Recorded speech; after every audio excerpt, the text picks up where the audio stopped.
کہ سیاسی حالات میں خاص طور سے جب بگاڑ پیدا ہو، چاہے ملکی سطح پر ہو یا عالمی سطح پر، جذباتیت کی بجائے ہم کو صبر اور برداشت کا راستہ اختیار کرنا چاہیے، سوچ سمجھ کے قدم اٹھانا چاہیے، جذبات کی رو میں بہہ کر کوئی بھی قدم نہیں اٹھانا چاہیے۔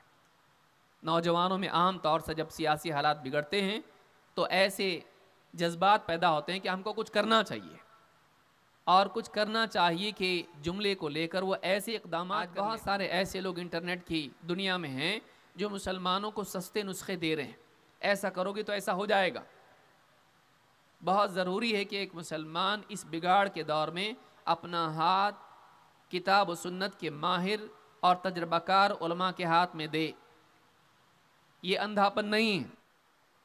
ان الحمد للہ نحمده ونستعینه ونستغفره ونعوذ باللہ من شرور انفسنا ومن سیئات اعمالنا من يهده الله فلا مضل له ومن يضلل فلا هادي له واشهد ان لا اله الا الله وحده لا شريك له واشهد ان محمدا عبده ورسوله اما بعد فان خير الحديث كتاب الله وخير الهدي هدي محمد صلی اللہ علیہ وعلى آلہ وسلم وشر الامور محدثاتها وكل محدثة بدعة وكل بدعة ضلالة وكل ضلالة في النار قال الله تبارك وتعالى ولا تهنوا ولا تحزنوا وأنتم الأعلون إن كنتم مؤمنين وقال النبي صلى الله عليه وسلم ما من عام إلا والذي بعده شر منه حتى تلقوا ربكم۔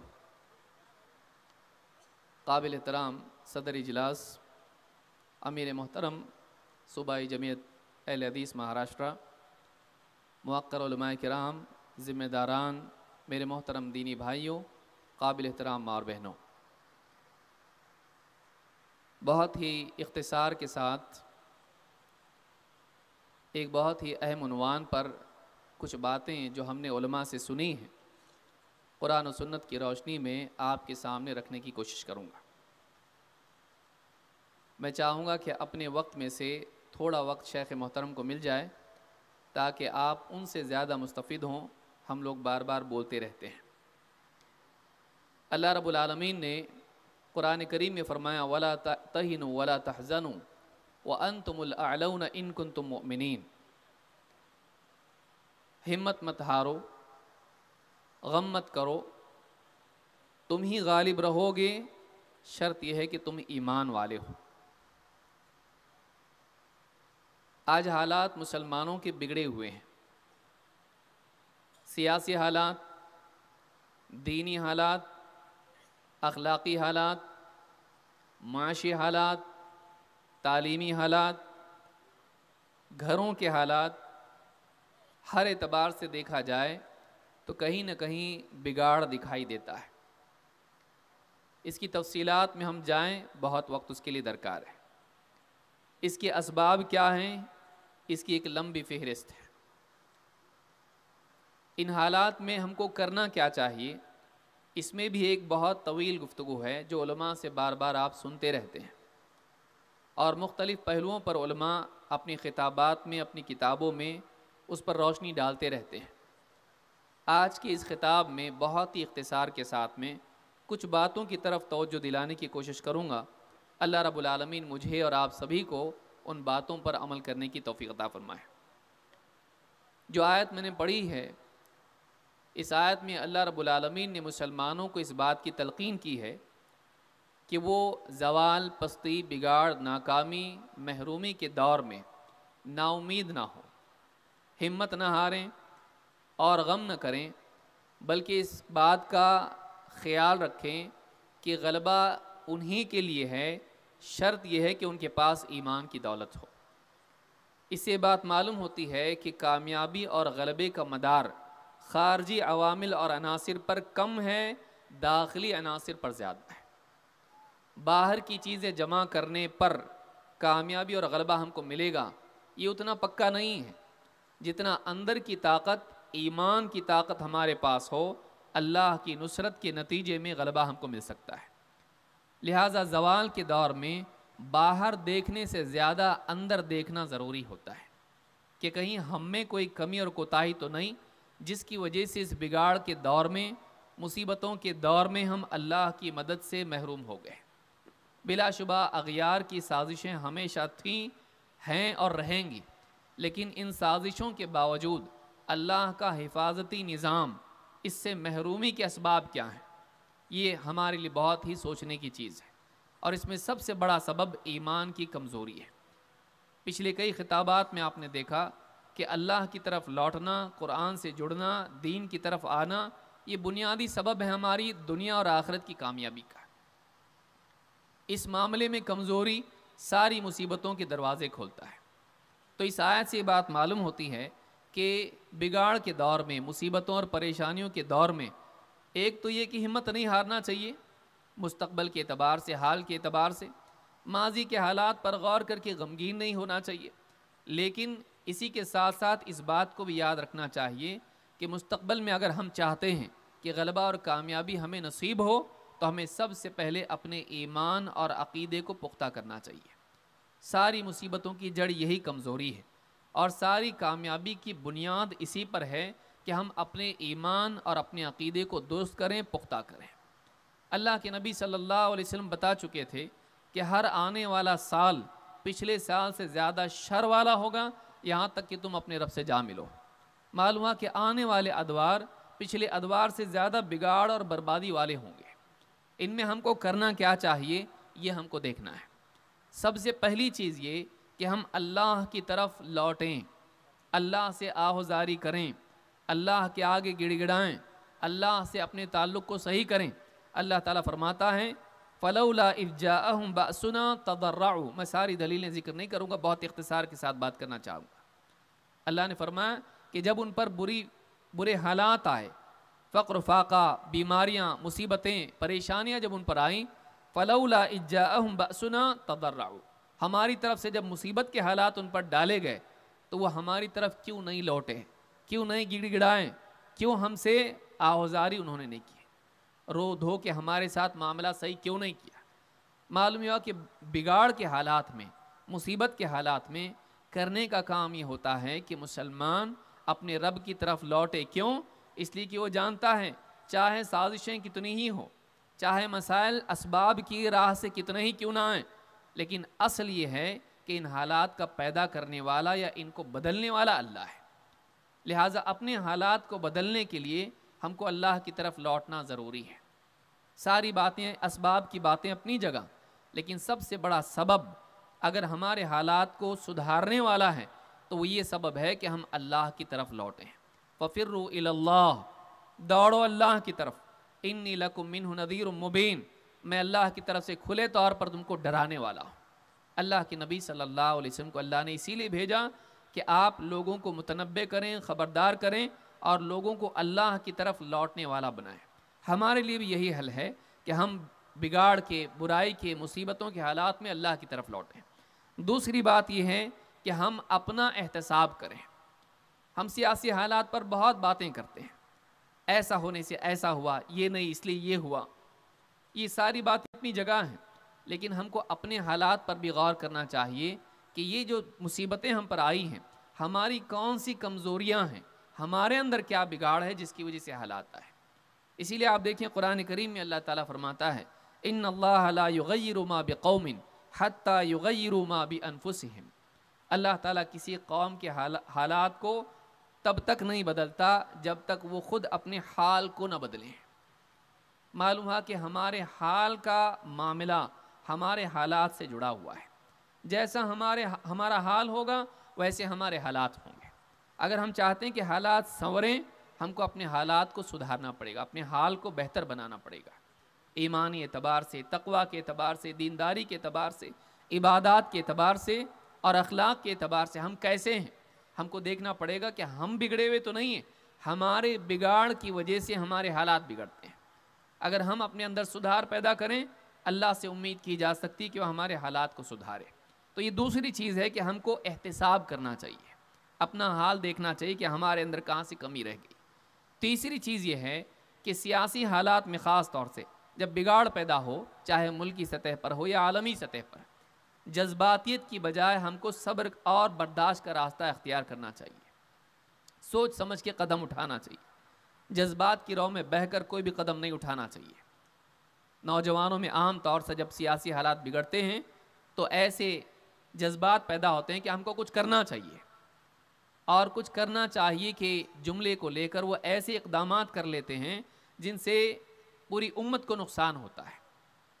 ایسے وقت میں ضروری ہے کہ ہم صبر و برداشت کی راہ اختیار کریں۔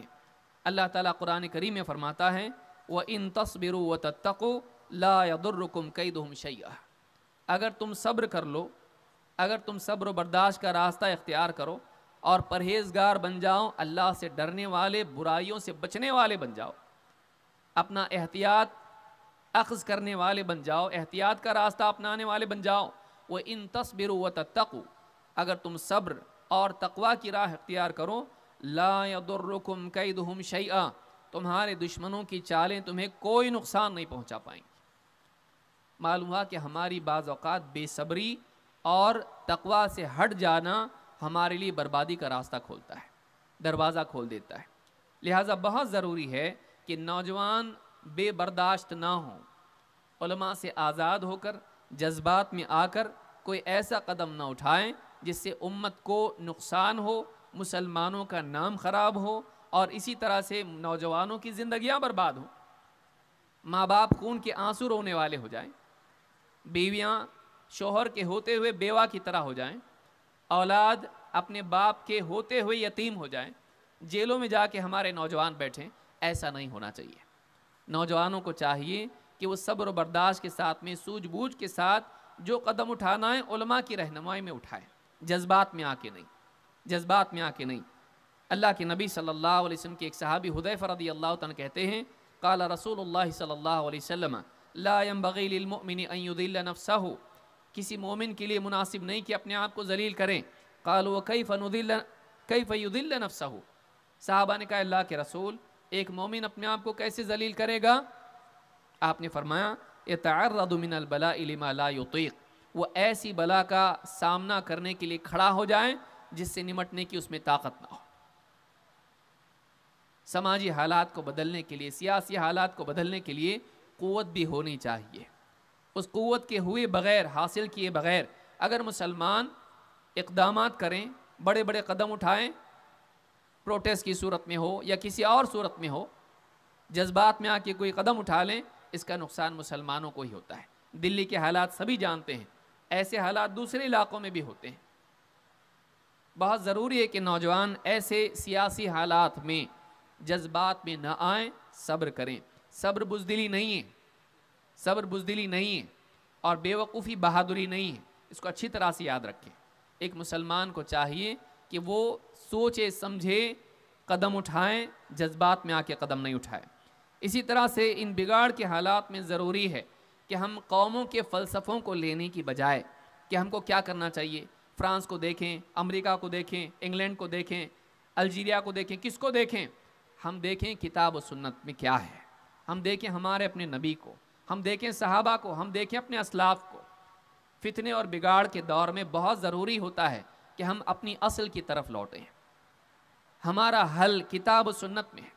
امام مالک رحمۃ اللہ علیہ کا مشہور مقولہ قول آپ جانتے ہیں، انہوں نے کہا تھا کہ اس امت کا بعد کا طبقہ، اس کی صلاح، اس کی بھلائی اسی میں ہے، وہ اسی سے سنورے گا، اسی سے سدھرے گا جس سے اس امت کا پہلا طبقہ بہتر بنا ہے۔ چاہے قیامت تک کا کوئی بھی حال ہو، اس کا حل کتاب و سنت میں موجود ہے، اس کا حل نبی کریم صلی اللہ علیہ وسلم کی تعلیمات میں موجود ہے، اس کا حل ہمارے اسلاف کی روش میں موجود ہے، ان کے منہج میں موجود ہے۔ بہت ضروری ہے کہ ہمارے لیے بھی، ہم اپنے زمانے میں اگر چاہتے ہیں کہ ہمارے حالات کے لیے ہم صحیح نسخہ معلوم کریں، تو اس کے لیے قوموں کو اور فلاسفوں کو اور اسی طرح سے دوسروں کو دیکھنے کی ضرورت نہیں، ہمارے لیے کتاب و سنت بہترین رہنمائی ہے، اس کی طرف لوٹنا بہت ضروری ہے۔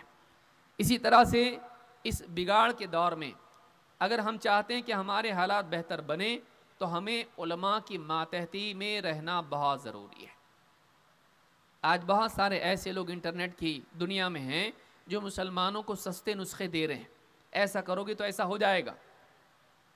بہت ضروری ہے کہ ایک مسلمان اس بگاڑ کے دور میں اپنا ہاتھ کتاب و سنت کے ماہر اور تجربہ کار علماء کے ہاتھ میں دے۔ یہ اندھاپن نہیں ہے، انٹرنیٹ پہ آپ دیکھیں گے کہ کتنے سارے لوگ ہیں جو دین کے بارے میں بولنے والے ہیں. کوئی انکار حدیث کی دعوت دے رہا ہے، کوئی رافضیت کی دعوت دے رہا ہے، کوئی آزادی فکر کی دعوت دے رہا ہے، کوئی اسلام کو مسلمانوں کی تجدید کرنے کی بجائے اسلام کی تجدید کی دعوت دے رہا ہے. اور نوجوان میڈیا کے راستے سے ان سے جڑ جاتے ہیں، ان کی باتوں میں آ کے گمراہ ہو جاتے ہیں. یہ ایک بہت بڑا مسئلہ ہے. بہت ضروری ہے کہ اس بگاڑ کے دور میں ہم علماء کی طرف رجوع کریں. یہ ہمیشہ سے حل تھا، آج بھی ہے اور کل بھی رہے گا. اللہ کے نبی صلی اللہ علیہ وسلم نے بعد کے دور میں جب بگاڑ آئے گا ان حالات کے بارے میں کہا کہ اللہ تعالیٰ علم کو یوں ہی نہیں اٹھائے گا کہ لوگوں سے چھین لے، بلکہ اللہ تعالیٰ ایک ایک کر کے علماء کو اٹھاتا جائے گا. جب علماء باقی نہیں رہیں گے تو لوگ ایسوں کو اپنا پیشوا بنائیں گے جو اپنی رائے سے فتوے دیں گے، اپنی عقل سے لوگوں کو رہنمائی دیں گے اور لوگ ان سے پوچھیں گے، اس پر عمل کریں گے، خود بھی گمراہ ہوں گے، دوسروں کو بھی گمراہ کریں گے. معلوم ہے کہ بعد کے دور میں جب بگاڑ آئے گا اس کی بنیادی وجہ یہ ہوگی کہ علماء سے دوری اور ایسے لوگوں سے قربت جو واقعی علم نہیں رکھتے ہیں لیکن متعلم ہیں. ایسے لوگ ہیں جن کو لوگ سمجھتے ہیں کہ ہاں ان کے پاس بھی کچھ ہے، جن کے پاس بولنے کی صلاحیت ہے، سوچنے کی نہیں، جن کے پاس گہرا علم نہیں ہے لیکن زبان کی صلاحیت ہے. ایسے لوگوں کے پیچھے نہیں جاتے ہوئے بہت ضروری ہے کہ ہم کو اپنے علماء سے ہم جڑیں جو قرآن و سنت کے ماہر ہیں، عقیدے اور منہج میں صحیح راستے پر ہیں. ایسے علماء سے جڑے رہنا ہمارے لیے اس دور کے لیے بہت ضروری ہے. اسی طرح سے ہم ان لوگوں میں سے نہ بنیں جو امت کے معاملات میں بغیر علم کے بولنے والے بنے. یہ بھی ایک بڑا مسئلہ ہے. سیاسی معاملات میں فلاں حاکم نے یہ کرنا چاہیے، ایسا نہیں کرنا چاہیے تھا، دیکھیں اس کے مقابلے میں وہ بادشاہ کتنا صحیح ہے، یہ دیکھو کیسا برا ہے. اس طرح کی باتیں انٹرنیٹ پہ آ کے کرنا، فیس بک پہ، یوٹیوب پہ اور اسی طرح سے واٹس ایپ پہ چھوٹے چھوٹے اپنے ویڈیو بنا کے ڈالنا، ٹک ٹاک پہ ڈالنا، انسٹاگرام پہ ڈالنا. آپ کو ایسے لوگ آپ عام طور سے ملیں گے جن کی عمریں کم ہوں گی لیکن ان کی باتیں زیادہ ہوں گی. وہ ایسے معاملات میں گفتگو کر رہے ہیں جن میں بولنے کی ان کو اجازت نہیں ہے. بڑے بڑے علماء جن معاملات میں خاموش اس لیے ہوتے ہیں کہ موقع صحیح نہیں ہے، اس وقت پہ خاموش ہونا بہتر ہے. وہ علماء کی بزدلی سمجھ کر اور علماء کوئی نہیں بول رہے اس لیے میں بولتا ہوں، اس طرح سے جرأت کر کے امت کے ایسے معاملات میں بولتے ہیں جن میں ان کو نہیں بولنا چاہیے اور بہت بڑا نقصان کرتے ہیں. ایسے لوگوں کو اللہ کے نبی صلی اللہ علیہ وسلم نے رویبضہ کہا ہے. پوری حدیث میں بیان نہیں کر رہا ہوں لیکن آخری دور میں ایسے لوگ ہوں گے جو فتنے کا دور ہوگا، کنفیوژن کا دور ہوگا، اس دور میں ایسے لوگ کھڑے ہو کے بولنے والے بنیں گے جو سفیہ ہوں گے، بیوقوف قسم کے لوگ ہوں گے. صحابہ نے پوچھا رویبضہ کون ہوں گے جو ایسے زمانے میں بولنے والے ہوں گے؟ تو آپ نے فرمایا السفیہ یتکلم فی امر العامہ. بیوقوف قسم کا آدمی جس کو کچھ بھی سمجھ نہیں ہوگی لیکن بولنے کا شوق ہوگا، وہ کھڑے ہو کر امت کے مسائل میں بولے گا، ایسے مسائل جس میں عام آدمی کے بولنے کی گنجائش نہیں ہے. تو یہ بھی اس دور کا بہت بڑا مسئلہ ہے. ہم وہ نہ بنیں اور نہ ایسے لوگوں کو سنیں. ہم ایسے لوگوں کو نہیں سنیں جو اس لائق نہیں ہیں، جن کے پاس صرف بولنے کی صلاحیت ہے لیکن ان کے پاس گہرا علم نہیں ہے.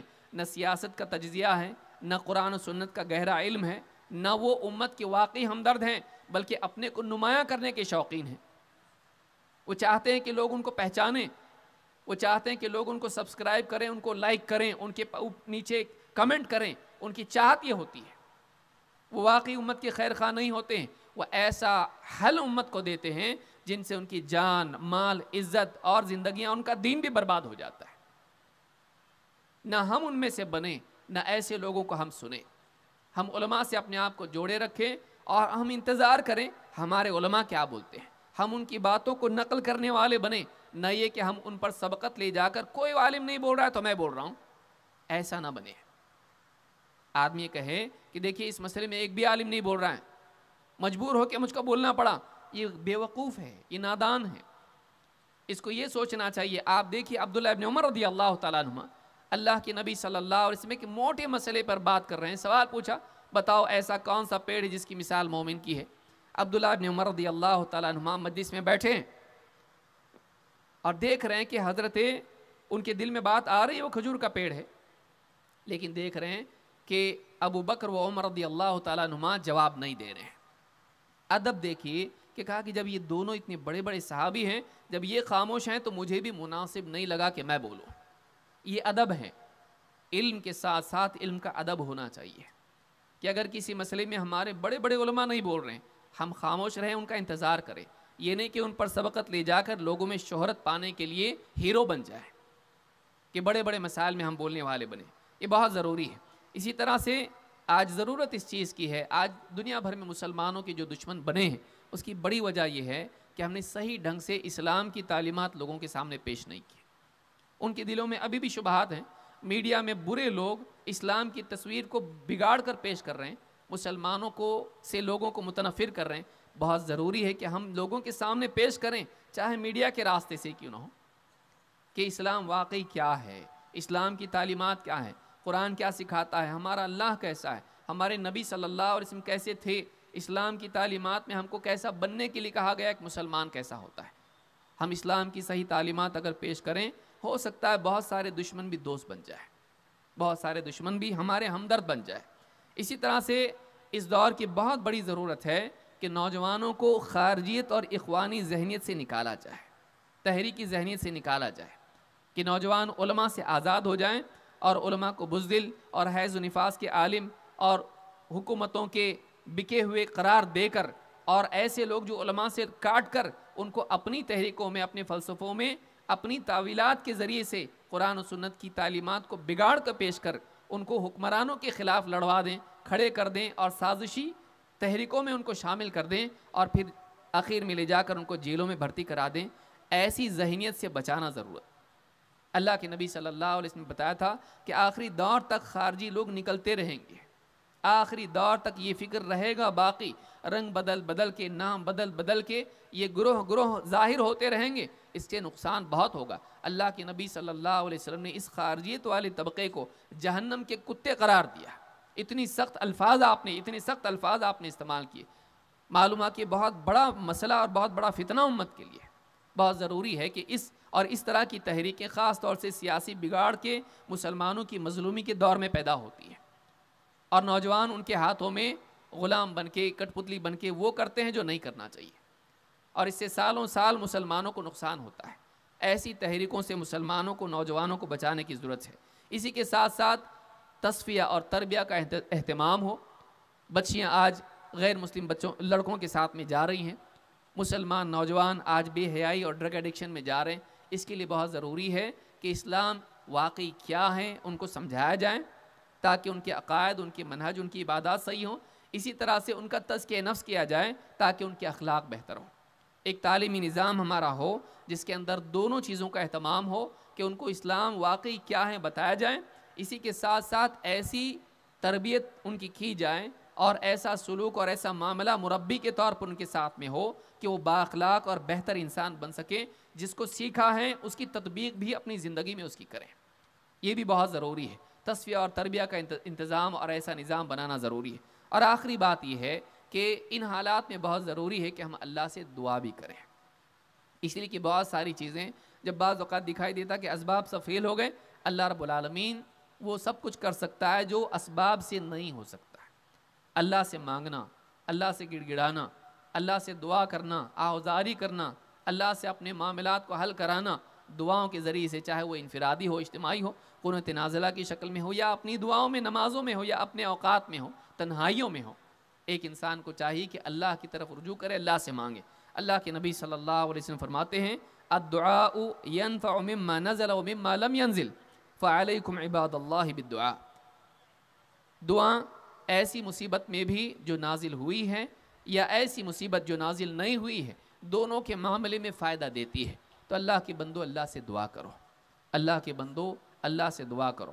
تو چاہے مصیبت آئی ہو یا نہ آئی ہو، اللہ سے دعا مانگ کے ہم اپنے مسائل کو حل کرانے والے بنیں۔ اس حدیث کو امام حاکم نے روایت کیا ہے۔ اللہ رب العالمین ہم سب کو ان حالات میں صبر اور تقوی کا دامن تھامے رہنے کی توفیق عطا فرمائیں، اور علماء سے جڑے رہنے اور بگاڑ کو بڑھانے کی بجائے گھٹانے والے بننے کی توفیق عطا فرمائیں۔ اقول ھذا واستغفر اللہ لی ولکم۔